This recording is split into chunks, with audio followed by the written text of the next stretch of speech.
भारतीय राष्ट्रवाद में वामपंथ का उदय सिर्फ एक राजनीतिक आंदोलन से कहीं बढ़कर था। यह उन मजदूरों, किसानों और बुद्धिजीवियों की कहानी थी जो आज़ादी और सामाजिक न्याय चाहते थे। आज हम देखेंगे कि समाजवाद ने भारत के स्वतंत्रता संग्राम को कैसे आकार दिया। 1920 के दशक तक भारत अशांत था। ब्रिटिश शोषण ने गरीबी को और गहरा कर दिया था।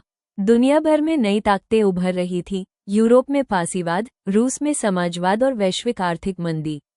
इन वैश्विक धाराओं ने युवा भारतीयों को प्रभावित किया और उन्होंने क्रांतिकारी समाधानों की तलाश शुरू कर दी। 1917 की रूसी क्रांति ने दुनिया को झकझोर दिया। भारतीयों के लिए इसने दिखाया कि मजदूर और किसान उत्पीड़न को उखाड़ फेंक सकते हैं।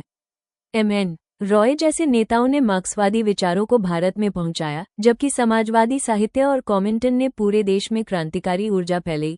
भारत में 1930 के दशक में समाजवादी विचारधारा तेजी से फैली।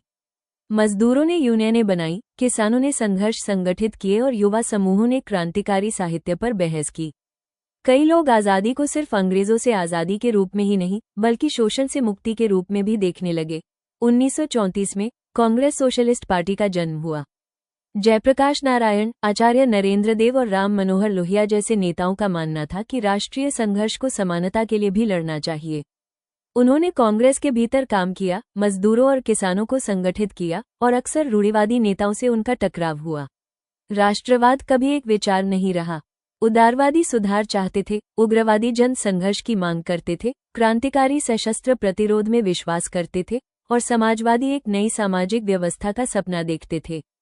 इन सब पहलुओं ने मिलकर स्वतंत्रता आंदोलन को विविध और गतिशील बनाया। वामपंथियों ने वर्ग और आर्थिक मुद्दों को राष्ट्रवादी आंदोलन के केंद्र में ला दिया। उन्होंने छात्र, मजदूर और किसान संघर्षों को मजबूत किया और कांग्रेस को पूर्ण स्वराज जैसी ज्यादा क्रांतिकारी मांगें अपनाने के लिए प्रेरित किया।